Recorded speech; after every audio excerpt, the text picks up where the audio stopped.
Hello, everyone, and welcome to Registrar Corp's webinar on why and how to become a Preventive Controls Qualified Individual, otherwise known as PCQI. My name is Betsy Shao, and I'm today's moderator. Today's presentation will conclude with a live question and answer session. If we run out of time, we're also happy to respond to your questions by email. You may submit a written question anytime during the webinar by using the Ask a Question feature in the top center of your webinar screen. A recorded copy of this presentation will be sent to all registrants. With that, I'd like to introduce our speaker today.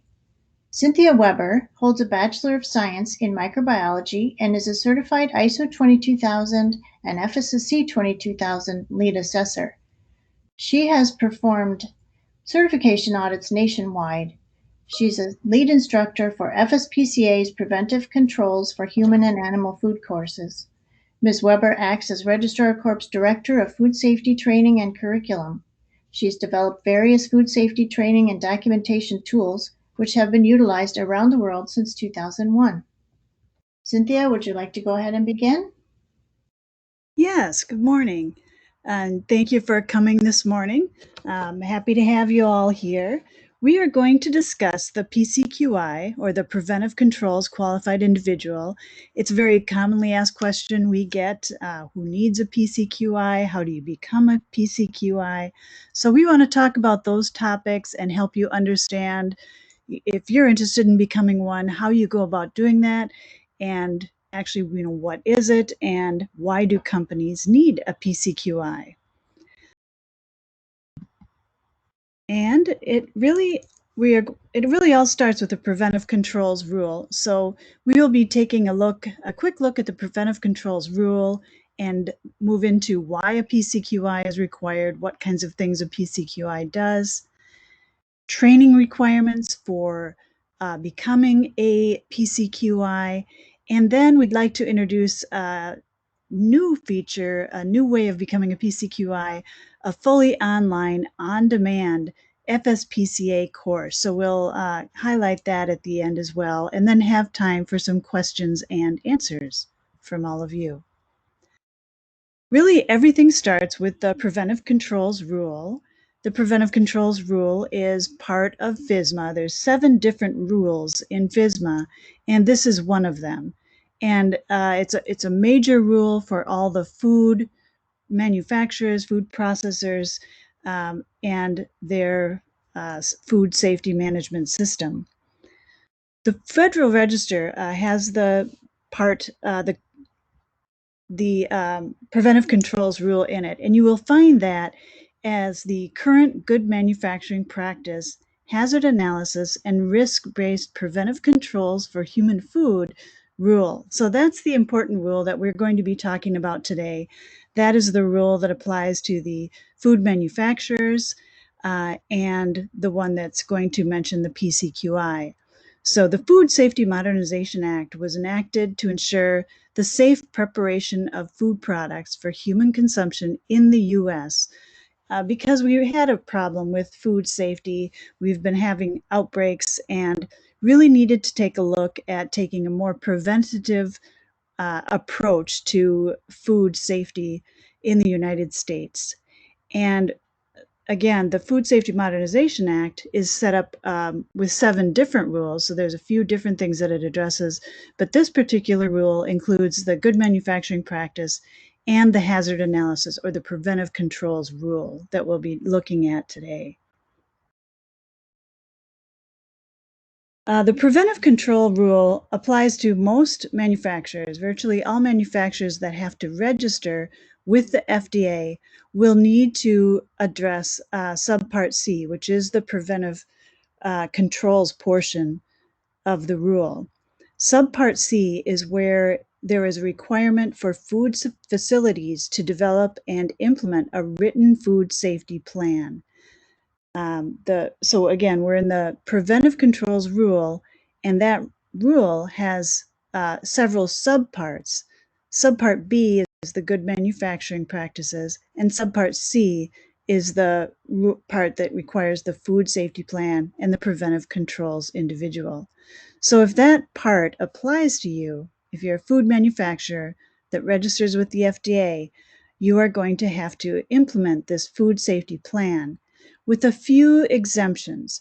There's a few industries that if you fall in these, they are exempted because they're regulated under other rules.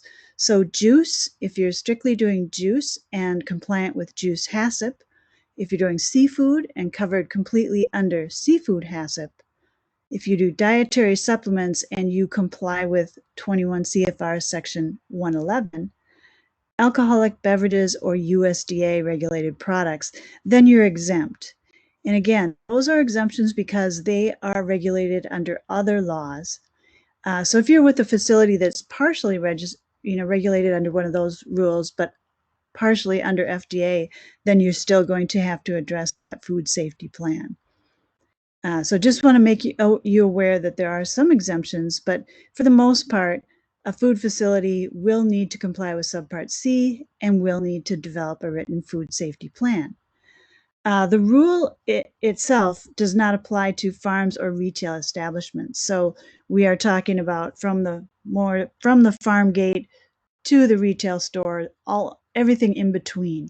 But it does not apply to farms or retail establishments. So that kind of gives you the framework of who this affects. If you are one of those facilities that it does affect and must comply with Subpart C, then you're going to need a preventive controls qualified individual because they play a very important role in meeting the requirements of Subpart C for the risk-based preventive controls. And there are specific responsibilities for the food safety plan that the rule states must be completed or overseen by a PCQI. So this is why we need a lot of you trained as PCQIs. There's a lot of facilities out there that are going to need PCQIs. And facilities need a PCQI available to perform or oversee these responsibilities. And so we'll discuss what those responsibilities are as we move forward. But interestingly enough, the PCQI does not need to be an employee of the facility. So that means that if you're a small facility, you might not have that resource in-house. You might use someone from outside. You might use someone who's acting as a consultant to actually perform these responsibilities. Or you, as a trained PCQI, might be able to perform those responsibilities for another company.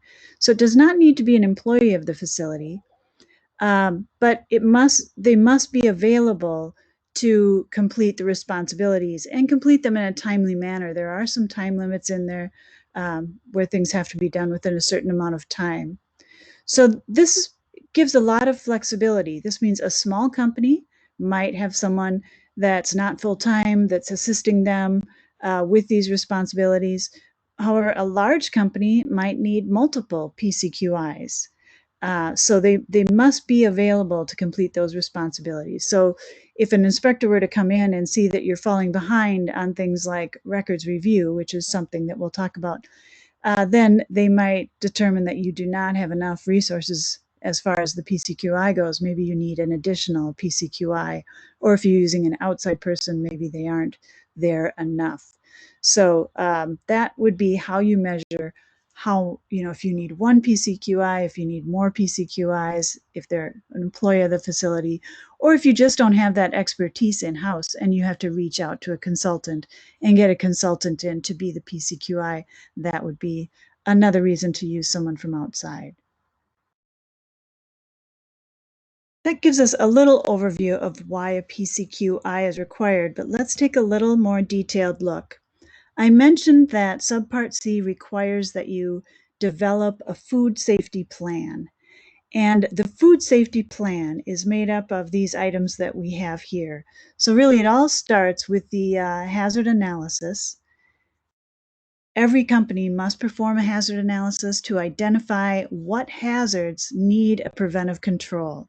It could be hazards in your ingredient, hazards in your product, or hazards that are introduced in your process. You'll do your hazard analysis to identify all those hazards. Then you need to determine which ones need a preventive control.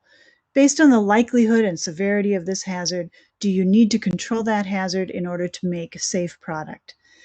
If you determine that it needs a preventive control, you have to identify that preventive control. You have to identify monitoring procedures so that you know if you are being effective in controlling that hazard. You need to have corrective actions in place and corrections in case there's a deviation. You need to do verification activities to make sure that you are staying within limits, that you are doing everything that you are saying that you're doing to control the hazard. There's also elements like a supply chain program and a recall plan that are required. There are record keeping activities, and there is reanalysis of the food safety plan as needed and every 3 years as a whole. So all of those activities need to take place. All of those activities make up the food safety plan that you have to have in place. And again, it has to be a written food safety plan. And that's where we come to the responsibilities of the PCQI. So under the Preventive Controls for Human Food Rule, the responsibilities of the Preventive Controls qualified individual include overseeing or performing. So there is some leeway for you to oversee some of these tasks being done, or you must do them yourself. But oversee implies that you are involved, you know people are doing it right, you know that they're fulfilling their responsibilities. So you're still involved as a PCQI. And those responsibilities include the initial preparation of the food safety plan, validation of the preventive controls, records review and reanalysis of the food safety plan, and other activities as appropriate to the food. There's some places where it requires the preventive controls qualified individual to justify things. For instance, if you're going to change some time frames, some things like that, then the PCQI is responsible for justifying those changes. So the preparation of the food safety plan would obviously involve the PCQI quite a bit in the initial phases, getting that documented and implemented, validation of the preventive controls. All those are kind of up front or again with any changes to the process. So that would involve the PCQI. The records review is a fairly substantial requirement because it's ongoing. You will need to review all the monitoring records, corrective action records, other records, and they need to be done in a timely manner. Most of those records need to be reviewed within 7 working days. So again, depending on the size of your company and how many records you are generating, that could be a big task. And remember that you can also delegate some and oversee, but you do need to make sure those people are fully trained and that you are keeping an eye on what they're doing and making sure that it's happening, because ultimately you're responsible for that activity.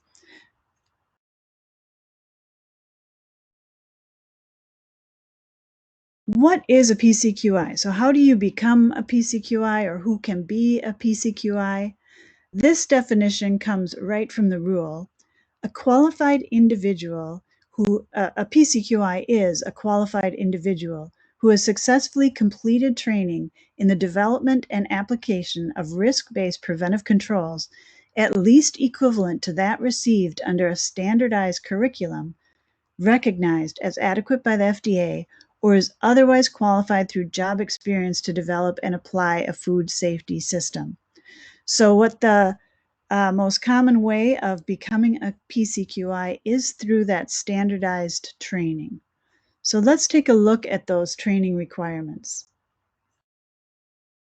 The FSPCA, the Food Safety Preventive Control Alliance, is responsible for overseeing all this training, and they are the ones that developed the official course or the standardized curriculum that is recognized by the FDA. They also train lead instructors qualified to teach the course. So only trained lead instructors are able to teach the official FSPCA Preventive Controls for Human Food course. And that is the course that will give you the AFDO certificate. The Association of Food and Drug Officials, AFDO, and the International Food Protection Institute, IFPTI, administer certificates for those that complete the recognized course. So that's a very nice training record that clearly shows the inspector when they come to your facility that you have been trained, and you've been trained to that standardized curriculum that is recognized by the FDA. When you're looking at classes, there's a number of options out there. The standard, or kind of how they started out, the most common class was the 20-hour classroom training, and that is still available. So 2.5 days of classroom training. There's also some blended courses offered where FSPCA has done a portion online that you can take, and then you follow up with a webinar. And there's some that are just offered as complete webinars. You want to take a course that offers the AFDO certificate to make sure that the training is the recognized FSPCA Preventive Controls for Human Food curriculum. And up until now, there hasn't been a way to do that on a fully self-paced, a fully online course that didn't involve a blending or a webinar. But now we have a newly fully online and on-demand course. So that makes it very convenient. We have people all over the world that are interested in this course, and sometimes we get in places that it's hard to find training, or it's hard to find a webinar in your time zone. You want to do a self-paced model. Now Registrar Corp is offering this training. So we will talk about that a little bit more at the end. But overall, it's nice to understand that there's some different options. And a good way to know that you're getting the official course is the AFDO certificate. So you might want to check for that AFDO certificate when you're looking at the courses, and that way you know you're getting the standardized curriculum. The training includes really 3 sections, and this is, again, that standardized curriculum. So first you will go through some background and guidance information on food safety, things like the GMPs, chemical hazards, physical hazards. Then you'll move into food safety plan development. And the food safety plan, I know a lot of companies already have HACCP in place, but the food safety plan is a little bit different. It's a little different approach than HACCP. So in the course, there's practice developing the food safety plan against this regulation, this method of doing it, to make sure that you understand what you need to do to meet the rule, and what you need to do differently than what you might have in your HACCP currently to meet the rule. And then finally, there is a section on the rule itself. But really, by the time you get to that last rule, you've covered a significant portion of the requirements, and you'll already understand the rule and the requirements by the time you get to that final section. So it's a nice summary on the rule itself. So that's the standardized course, and that's what you'll find in the curriculum for any of these that are offering the AFDO certificate. I mentioned the online PCQI training. And again, this is brand new. We will actually start offering this early August.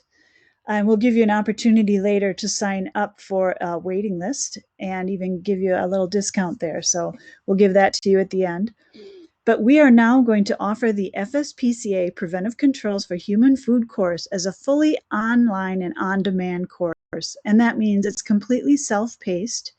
You can come and go as you please. You can work this in. There's no scheduled time for webinars or anything like that. It's completely self-paced. You can work through the 16 chapters of wonderful information all on your own time schedule.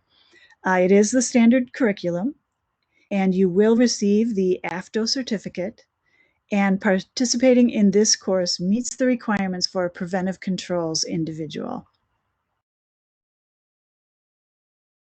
It is the first, and it is currently the only fully online, on-demand, or self-paced version of the food course, and it will be available in early August, coming up here. And I just wanted to give you a little peek inside because it's hard to picture what an online course would be like. But the standardized curriculum has 16 chapters. So this is broken into 16 separate chapters. You can do them, you have to do them sequentially, but you can do them one at a time. And you can even stop mid-chapter and come back to where you are. But each chapter includes videos followed by interactive exercises that allow you to work through the information, and you will practice using real-world scenarios. You will have some model food safety plans to work with. The training includes a downloadable PDF student manual, and that is the FSPCA student manual. There's sample forms, sample food safety plans, and other resources. And also, it is a big manual. You can also buy a printed student manual separately from FSPCA, and our training will have a link to the bookstore for you on that. And then there's the 20 hours. It takes approximately 20 hours to work through the program. And again, it's self-paced, so that's a nice, convenient way to do it. And upon completion, you do get the AFDO certificate. And that AFDO certificate, that's, again, we mentioned at the very beginning that that's managed by the AFDO and IFPTI. So once you complete our course, we have that you registered with AFDO and IFPTI, and once you complete our course, you will get that certificate. You'll actually go to IFPTI to get that certificate.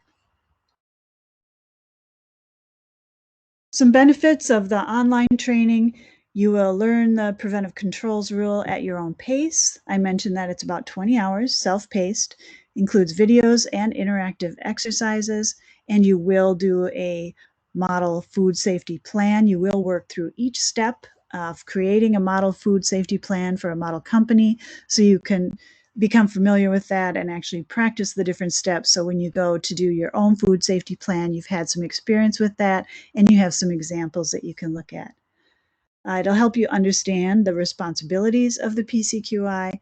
We ran through those, the actual preparation of the food safety plan, validation of the preventive controls, reviewing those records, and doing a reanalysis of the food safety plan as things change, as you add new products or processes, or again, every 3 years to make sure it's keeping up to date.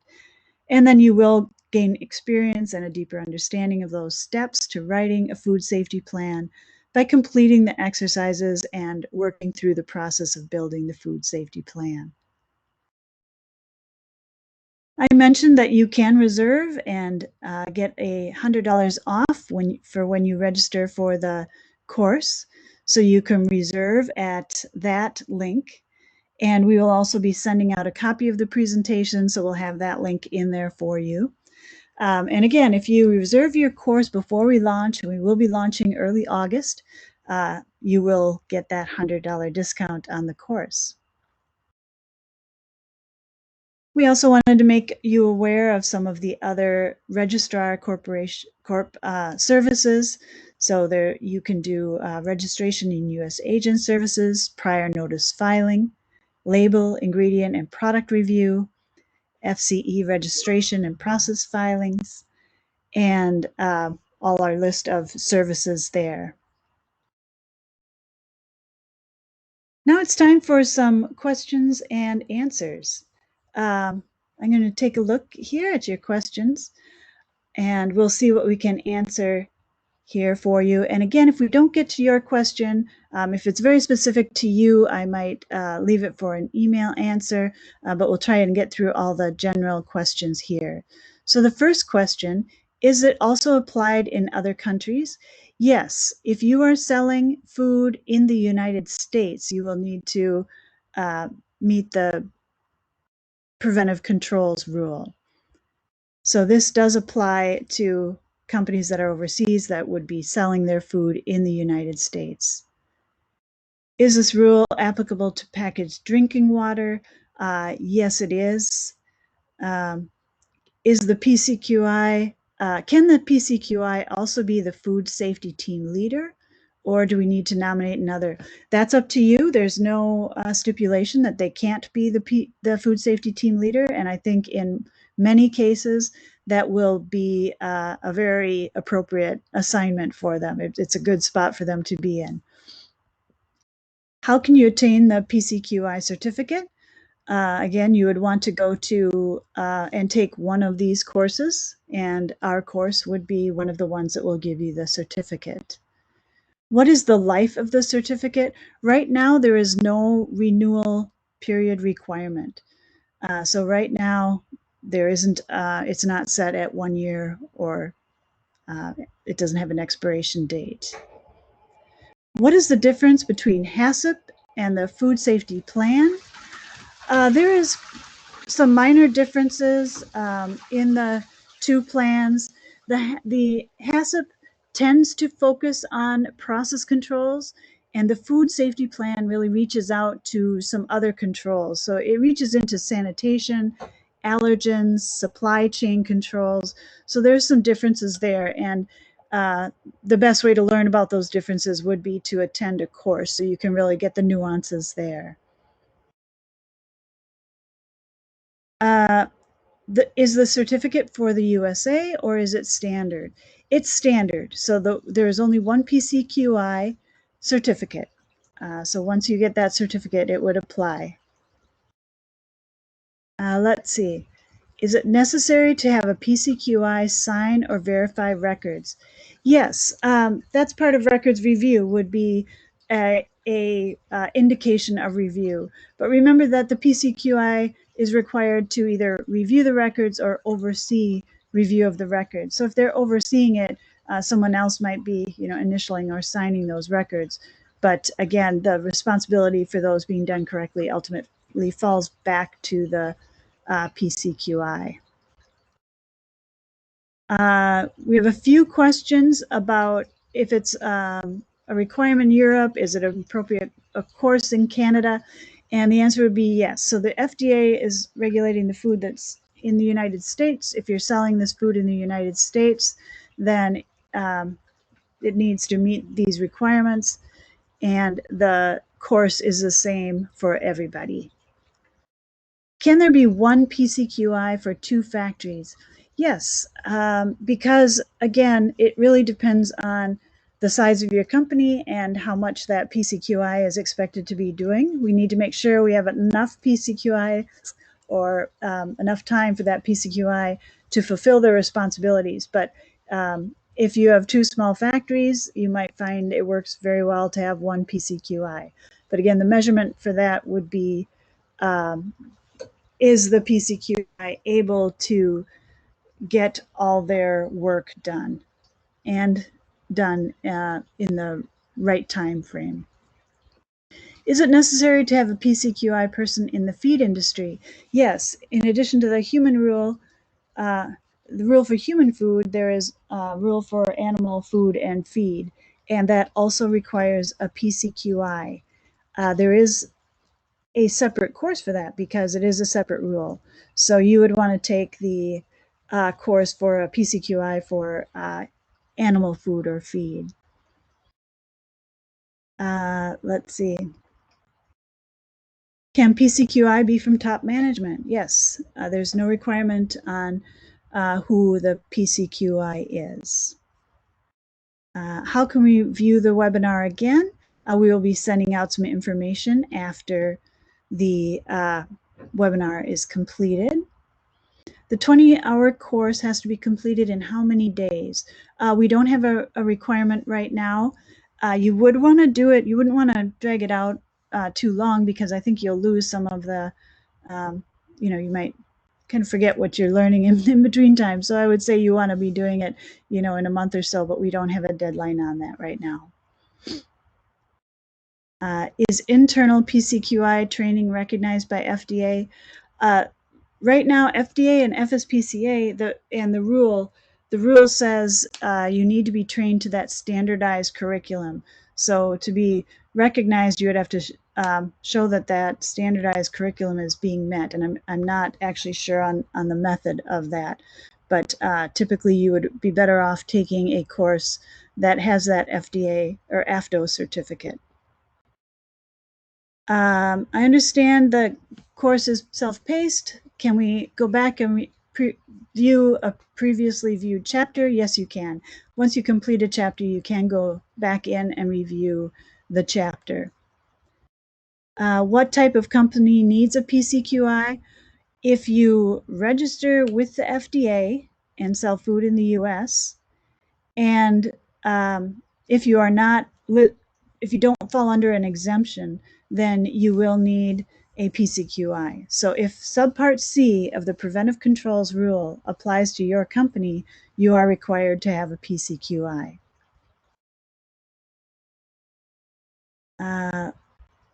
Are a food safety plan and a food defense plan the same? No, they're different. Food defense plan will be separate from your food safety plan. Although you do need to address those hazards in your food safety plan, but the food defense plan is separate. Does the course include any exam? That's a good question. The course does not have a final exam. So if you're in the classroom course, it's up to the instructor to pass you, and it's all based on participation. You have to participate, answer questions, do your food safety plan. In the online course, there is no final exam, but there are exercises, interactive exercises throughout the course. You need to complete those. And the way it's set up, they're broken into small sections, and you need to achieve 80% on that small section. If you did not achieve 80%, you can retry it. So you just need to successfully complete all of the content, and then there's no final exam. Can we merge HACCP and the food safety plan in the organization? Yes, you can use your existing HACCP plan. You might need to make some modifications to it, but you can bring that right into your food safety plan. There's no reason to have a HACCP plan and a hazard analysis and food safety plan that are separate. It's the same process, the same food, the same hazards. So you want to bring those together. If you manage them as two separate items, you're likely to have maybe some errors because they might start to drift apart and not be the same, and that's not a good thing. Let's see. Is it, let's see, I'm just running through the questions here. Does the documentation of HACCP need to be completed in accordance to HARP-C? What you will need to do is take that HACCP plan and put together a food safety plan in accordance with the preventive controls rule. So they don't really use the acronym HARP-C, but you need to do the preventive controls rule.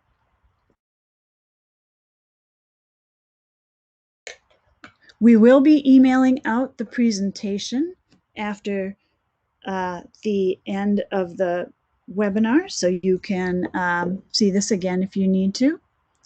Does the course cover food safety or prevention for food crime or food fraud? It does include economic adulteration or food fraud. That is a hazard that you need to address, so that is included in one of the chapters. The price of the course, it's $799. So right now that's $799, and you would be able to get that $100 off if you do sign up on the wait list before the course is launched. And that doesn't mean you're committed. You can sign up on the wait list without using your credit card. So you can just sign up if you're interested now, and then you'll have access to that $100 discount as you move forward. Let's see. We have a couple questions about is a PCQI required in, and there's a number of different industries that people are asking about specifically.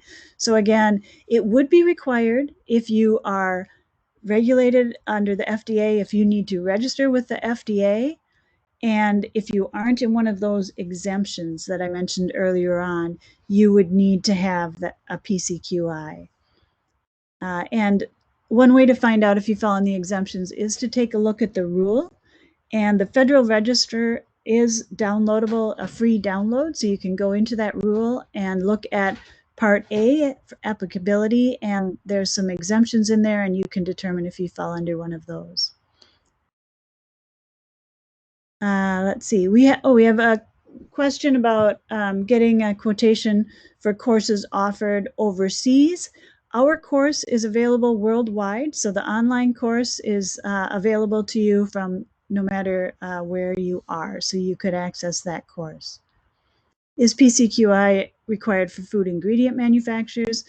Typically, yes. Again, unless you fall under an exemption, that would be required. What is the difference between PCQI certificate and a food safety management system lead auditor? So the example here is an ISO 22000 lead auditor. It's very different. The PCQI is trained to build the food safety plan and to do those responsibilities, the records review, the validation of the preventive controls, things like that.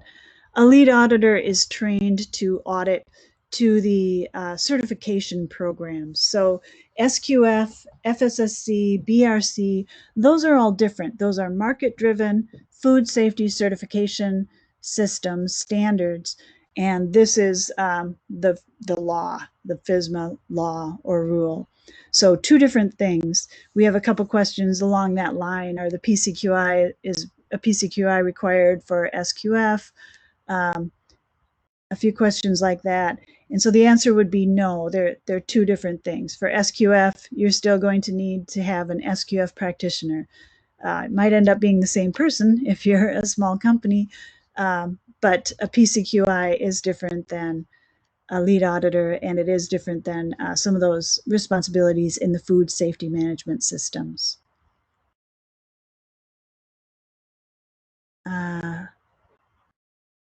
Other than FSPCA, who else is qualified to do the training? FSPCA does not actually do the training. FSPCA created the standardized coursework and they trained lead instructors. So as a lead instructor, I was trained by FSPCA, and that makes me qualified to teach a course that would give out that AFTO certificate. So there's quite a few people out there who are qualified to do the training, and they've been qualified by applying to FSPCA to be qualified as a lead instructor, and then once they're qualified, then they go through the FSPCA training, and then they are authorized to do the training. So if you're looking around for training and you see an instructor offering it, if they are able to give you the AFTO certificate, that means they were trained by FSPCA and they're qualified to offer that course. Is it mandatory for a PCQI if we are already BRC certified? Again, those are, it's two different things. So BRC certification is wonderful, but that is a market-driven standard. And this is, the PCQI is required by the FDA. So if you fall under the preventive controls rule, if you have to do subpart C, then you will need a PCQI, even if you're BRC, SQF, or one of the other GFSI standards. Let's see. Does the PCQI have to be present in the facility during the FDA audit? There's nothing that clearly calls that out in the rule. It's probably a good idea because they're probably the one that knows the most about the food safety plan. But mostly the FDA will be looking to make sure they have fulfilled all their responsibilities, so that they can clearly see the records that they have done everything that the PCQI is responsible for. Is the content of the online course the same as the previous face-to-face course? Yes, it is. We use the same curriculum. But we have experience designing online training, and we were able to take that curriculum and design an online course that is effective in delivering that same content and giving you practice just like you would get in the classroom class. Will the food safety plan be agreed upon by the GFSI scheme? The GFSI schemes are working hard to coordinate with FSMA, but again, they are two different things and they have two different goals. GFSI is global, so they are, addressing the whole world. This is a rule for food that is sold in the US. So there's some differences there. They work hard to coordinate, but they are two different things, and one is voluntary and one is the law. So there's the audits by GFSI and there's inspections by FDA, and those are two different things. There's definitely benefits in being GFSI certified. It really helps prepare you. There's quite a bit of overlap between what you're being asked to do. The GFSI schemes are actually cover more. It's a whole food safety management system. So it's a broader scope. It includes the HACCP or hazard plan, depending, they all use different words, but that's very similar to the food safety plan. But they include more. They include management responsibility, internal audits, things that you won't necessarily see in the preventive controls rule.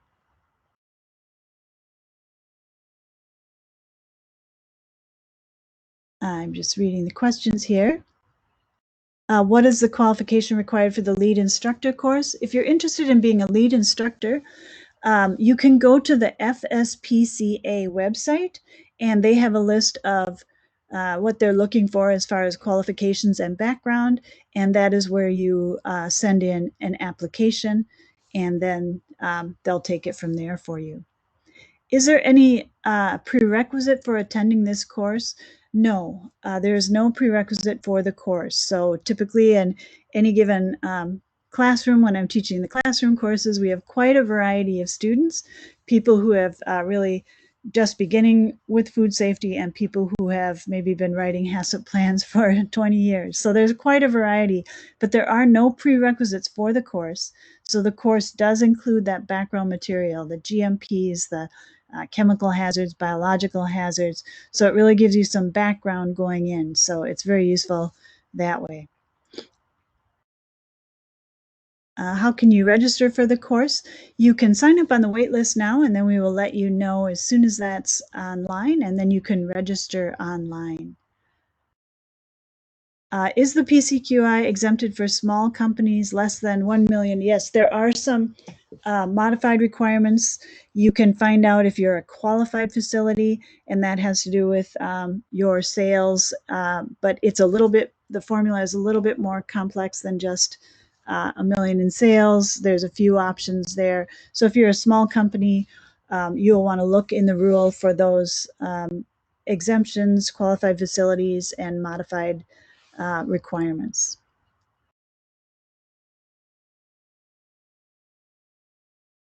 Let's see.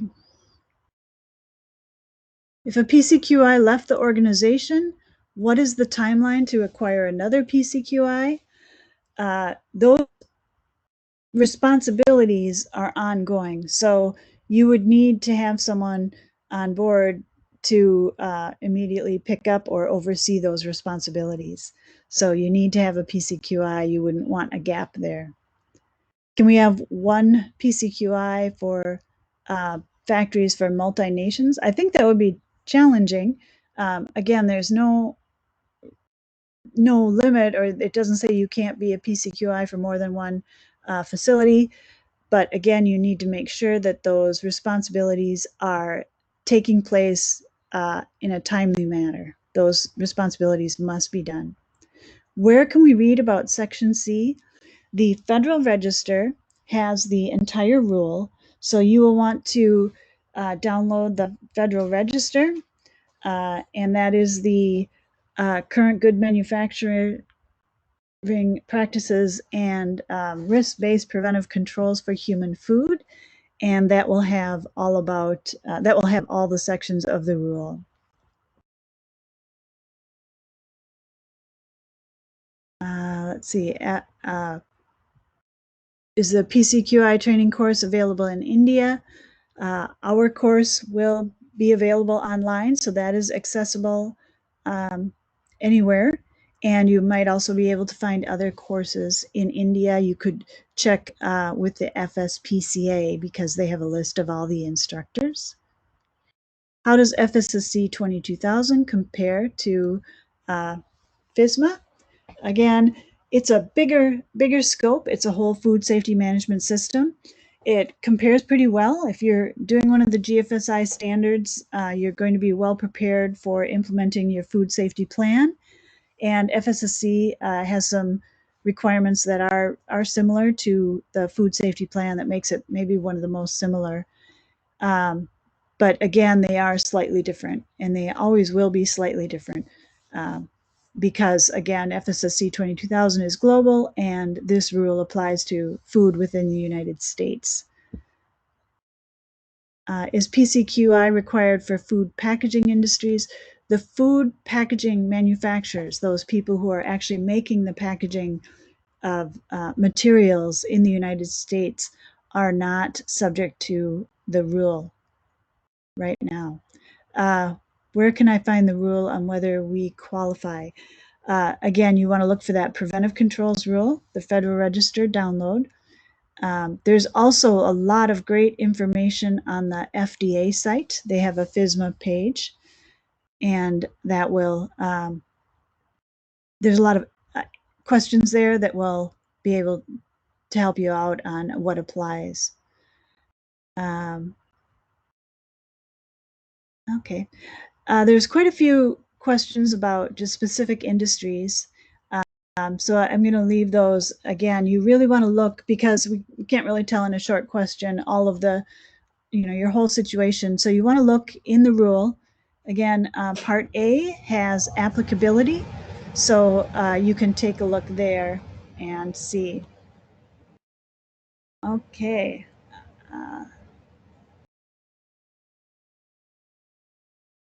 We had one more question. What would be the route to validate that a person is trained on PCQI? And that would be to ask to see their AFDO certificate. So anyone who's gone through the course will have that AFDO IFPTI certificate. It'll have a number on it. And so that would be the best way to validate that they have been trained. That will do it for now, and I will turn it back over to Betsy. Thank you, Cynthia, for that great presentation.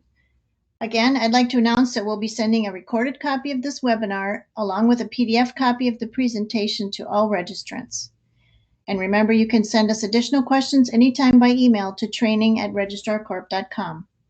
This concludes our presentation. We thank you for joining us today.